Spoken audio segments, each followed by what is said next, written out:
Hi, I'm Chelsea Gardner. I'm a senior at the Hewitt School. And I'm black, I'm a feminist, I'm a black feminist. You may be wondering why I needed to make that distinction. Well, you know that women make about 78 cents to a man's dollar, but black women make actually about 64 cents. Black women were denied entry into the feminist movement and the women's suffrage movement, while white women became the face of feminism. So I'll take you back to that moment when I first realized that I was black. That was when I entered middle school in about 7th grade. I was in a majority white environment, and I felt different because it was new. Before then, I went to a school where I was in the majority. I looked like everyone else, and we shared a lot in common. But in this new environment, I felt a certain pressure to speak differently, to drop my African-American vernacular English accent, also known as Ebonics. My brother's waving to me.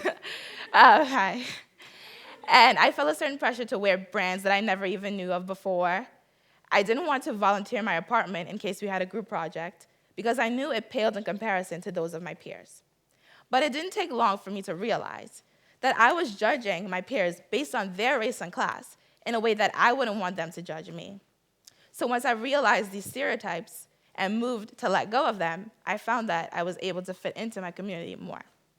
Then I started to join clubs.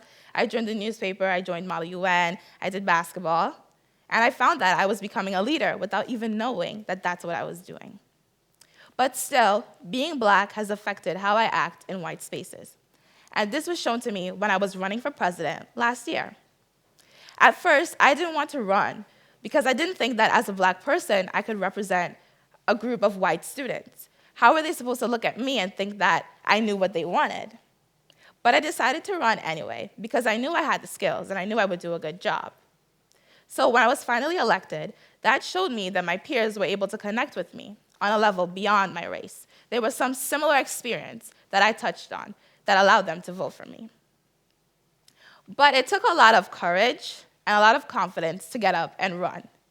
And actually, my photography teacher was the one who empowered me to do that. She doesn't know I'm shouting her out, but I am.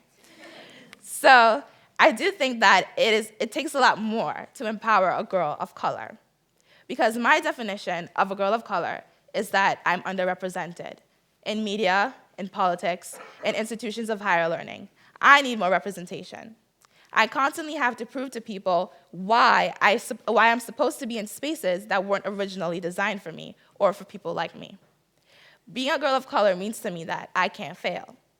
I can't fail because opportunities for girls of color and women of color are really difficult to come by. So how then, with that definition, are you supposed to empower me? Well, first I think we should value the spaces that girls of color create for themselves. We create those spaces to build solidarity. I feel the most empowerment when I'm around other black girls.